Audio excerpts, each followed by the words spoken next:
swallowed me up.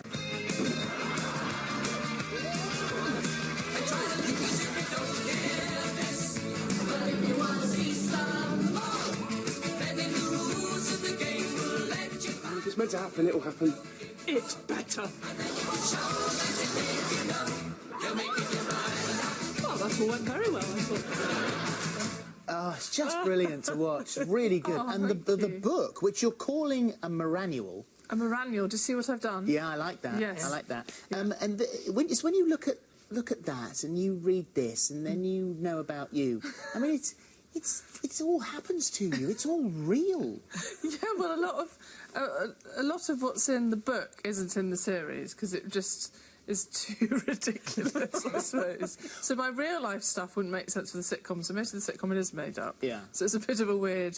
Well, I don't know, because you do play on the things that, for us, make it very funny, and that's... Let's start with height. Height, yes. Height is an issue. It is an issue. Well, it's not an issue, Phil. It is. It is saying it's an issue. To the dwarf. to the dwarf. I see what you're saying, yes. So there have been some problems with my height, including, I know which story you now refer, looking after my very young 5-year-old cousin at a party, and one of the mothers there was a dwarf, 45-year-old mother, who I hadn't met before, so met her, very charming woman, lovely, all getting on very well, and I'm chatting over here, and I hear my 5-year-old grizzling a bit, not my 5-year-old cousin, and so I'm going, yes, no, absolutely, no, sure, and go to pick what I think is my cousin up, and become confronted with 45-year-old woman. I have to go, I'm so sorry. I put her down, but I actually screamed in her face. Luckily, she found it hilarious. Thankfully. But there was a moment of... then placing her down. It was just awful. But there's this sort of that general... I suppose I don't... When you're tall, you sort of hear it doesn't really happen. I'm often walking into tables like that. But you talk, what about at school? Because I know a lot of the book you talk about that kind of awkwardness. You say if you could talk to your 18-year-old self, because you often think that, what would you go back and tell her to worry about or not to worry about? Yeah, so that's the sort of concept of the book, of telling 18-year-old me what happened in the last 20 years, and she's horrified to find out that we still continue to do ridiculous things. But when I was 18, on my just before a first date, I got mistaken for a lamppost by a pigeon, and a pigeon landed on my head, so that was another thing. And it really dug its claws and was properly terrifying. It's hilarious now, but when you're 18... Well, what are the advantages, then? What have been the advantages of being a tall person? High shelves, easy to come by. And do people always say to you, could you get that for me? Yeah, well, they always sort of comment about the height, because height's supposedly a good thing. So you couldn't go up to someone and say, gosh, you're fat. How long have you been fat? You're huge. Or that wart in your face. I'm not saying, pointing at you saying you're... I was hoping they'd come. I'm saying, but, you know, if someone had something, you couldn't go, gosh, when did that start growing hairs? But so people always come up to you and say, you're so tall, your parents tall, when did you get to, where do you buy clothes, what size shoes have you got? And therefore becomes a sort of thing. It's almost as if you haven't noticed you're tall. Yes. It's like, am I? Yes. You cut out labels, do you? Is this there yeah, are well, when labels you have to shop at big and long sections of That's not nice. You really don't want your labels. What would you have said to your 18-year-old self about dating? In the book, I have warned her on the chapter on dating that things get bumpier and bumpier. Yeah, dating, but I don't think as Brits we're very good at dating. It's also a bit awkward, that first dating thing, however old you are, actually. Yes. But excruciating when you're young and things go wrong, that you... Have you had dates that have gone wrong? I'm just not very good at flirting. I enjoy the notion of flirting, but then when it gets sort of serious and you think, oh, this is a thing, it gets... And I did do one, I thought, at a party, very good line, and we were talking about games, like, do you play games at Christmas? And I said to this guy, in my best, what I thought was flirty technique, I said, my favourite game's hide and seek, I'll meet you in the cupboard. I went to the cupboard, about 20 minutes went past, and I thought, oh, he's not going to come. Get the joke. Now I've been in a cupboard for quite a long time. So do I stick it out and wait for everyone to leave and leave the party, or do I emerge in the cupboard? Someone came to get their coat and I sort of hid behind other coats because I didn't want to go. How long were you there? No, it felt like hours. I sort of snuck out and then someone caught me and I went...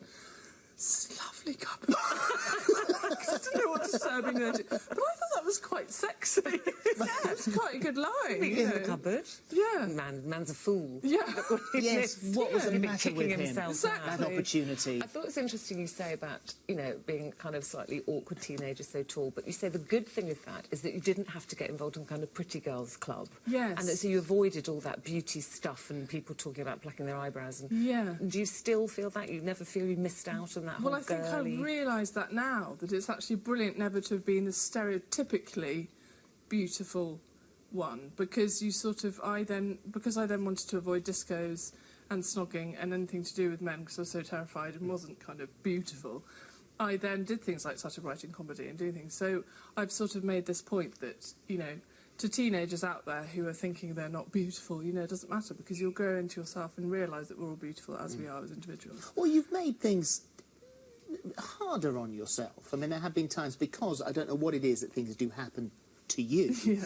and that is there's a lot about farting in there, There is, yes. and leaving BBC meetings. Yes. Well, there was one I mean, you know, I'm not sure we should discuss Right? it. You'll be fine, because We're fine. if it gets any worse than I think it is, we'll get Dr. Chris in. Yeah, we should. I really should have Dr. Chris here, just to hold my hand and go, no, that's fine. No, but I did have to have what is called a colonoscopy. A camera.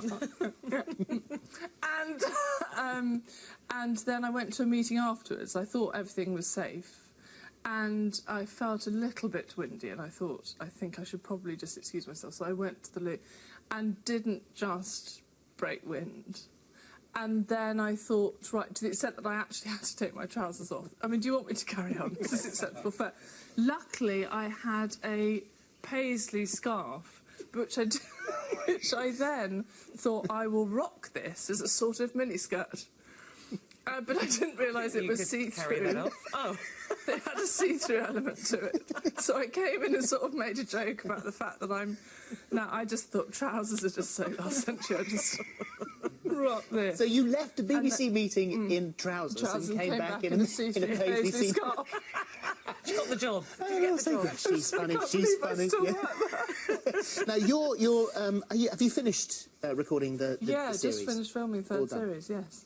And this is, I think, could be the last sitcom to be recorded in that famous Studio 8 at Television Centre. Yeah, Studio 8 is the sitcom studio. So two Ronnies was there, Hello Hello, Ab Fab, To the Man of Born. I mean, just Morecambe and Wise even were there. It's extraordinary. And we were the last sitcom to film there. It was a really emotional night, actually. So were you looking for souvenirs?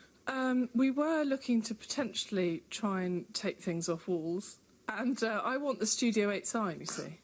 Well, that's fascinating, because... Do you still have a pass? Yes. Because they took mine away from me, obviously, years ago, so I don't obviously. work there anymore. But, If I worked there, I would take your... But I want the Studio 7 sign. Right, OK. So I What wonder did you do in whether Studio 7? going live Saturday mornings, sort of Loved everything going started live. in there. So I want the big sign that's outside Studio 7.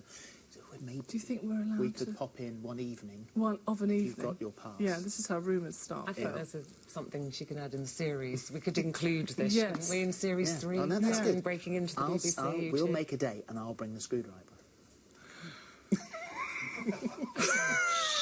In the meantime... Thank you so much, Miranda Hart. Is it just me? Hopefully it's not just me. No, Thank it's you. It's very fabulous. funny. It's Absolutely brilliant. It's lovely to see you. Thank you very much. Thank you very much. Thank you.